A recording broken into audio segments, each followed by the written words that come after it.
Welcome to Mission Stories for Kids with Uncle Gordon, where you will hear first-hand accounts of answers to prayer and miracles from God. Oh, by the way, I think adults will like this too. Hi boys and girls, it's lovely to talk to you again today. Uncle Gordon here. I'd like to share you another story from Malekula Bay in Malekula.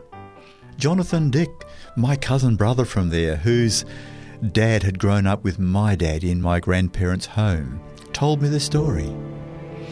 He said that early in the piece, before he had become part of the family and before my father was born, soon after my grandparents settled just on a bit of a hill above Malekula Bay, the local bushmen up in the mountains where Jonathan's grandfather had come from, they decided, as the evil angels that they served listened to them and talked to them, they decided that they needed to get rid of my grandparents. They didn't want Christianity. They didn't want the power of God coming onto that part of the island. They didn't want the good angels now starting to influence people. They wanted to have total control. And so these bad angels told the witch doctors and told the head men of the village, you need to go down and you need to go and kill those people and eat them. You see, they were all cannibals. If somebody got sick or somebody died, they wouldn't waste the flesh. They would eat that person. Or if they had a fight with a neighbouring village and they killed some of them, they would drag the bodies back and that would be their meal for the next few days, even if the flesh was sick or got rotten. Anyway, my grandparents heard this pounding of feet and the stomping of their feet and the screaming and the yelling as they danced around this night around their fire. They didn't realise that these people were getting themselves into a real hyper, into a real excited kind of state. Then they all lit their little bush torches in the fire and came down with these flaming torches down the mountainside to put fire to this little grass hut or little hut that my grandparents had built for themselves to live in. And they were going to burn it down, and as they ran out for life, they would then kill them and take them back up the mountain. My grandparents looked out and heard all this noise of the stomping of the feet and the yelling and the screaming, and then heard them coming down the mountain. They could see these lights coming nearer and nearer to them. Then they didn't know what happened, because all of a sudden, all these warriors carrying their spears and their bows and arrows, all of a sudden just screamed in terror and went tearing off into the jungle all around. And over the next day or so, came creeping back out to the pathway and slinked back out to their village.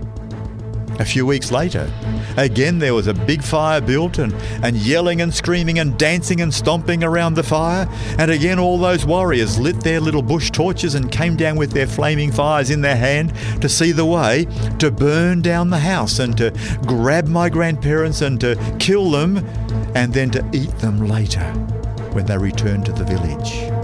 But again at almost the same spot, they all shrieked with terror. They yelled, they screamed, and they rushed off into the jungle.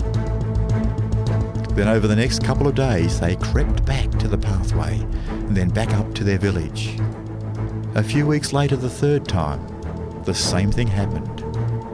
Then there was peace. Nothing more happened. But some of them in the meantime came down and began to talk about what happened, about what do you believe, what do you teach, and gradually my grandfather and grandma was a nurse.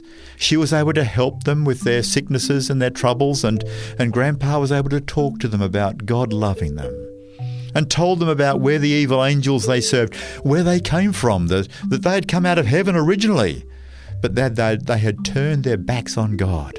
They had rejected governance of God. And so he said, I can lead you to know God and to learn to love him. And he had the joy of bringing a number of those in the years that he was there to a knowledge of God and a love for God. And they were baptized there in the river that flowed into the Malekula Bay. Some of those people who were baptized came to him and said, can you show us the warriors now? And he said, I beg your pardon? Show us the warriors. He said, what do you mean? Can we have a look in your house? We want to see the warriors where you keep them. And so he brought them to the house and they looked under the bed. They looked behind the cupboard. They looked behind the door. They looked in where they had hung their clothes. And they couldn't find. They said, well, where did the warriors come from? He said, well, you tell me about them. What happened?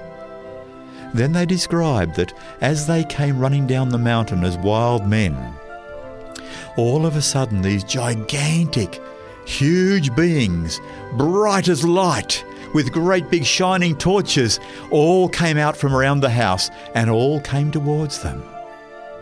And they were absolutely terrified. They thought, these great big warriors that we can hardly even look at, they're so bright, these warriors are going to kill us and then they're going to eat us. And they had run off and hidden under trees or under bushes in the bush, behind whatever they could. Then the warriors had just vanished out of their sight. And then Grandfather was able to explain to them that that was God angels who he hadn't even seen, but who had revealed themselves to these people to protect their lives, so that they would have opportunity one day of learning about God and his love for them.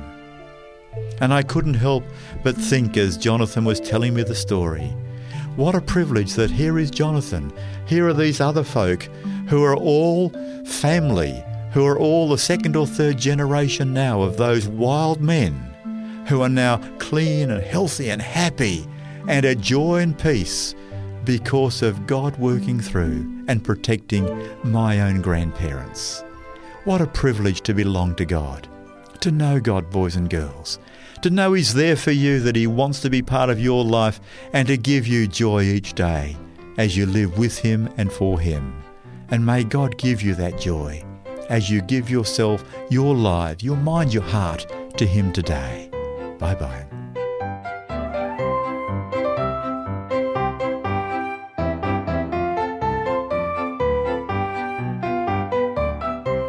You've been listening to Mission Stories for Kids with Uncle Gordon, a production of 3ABN Australia Radio.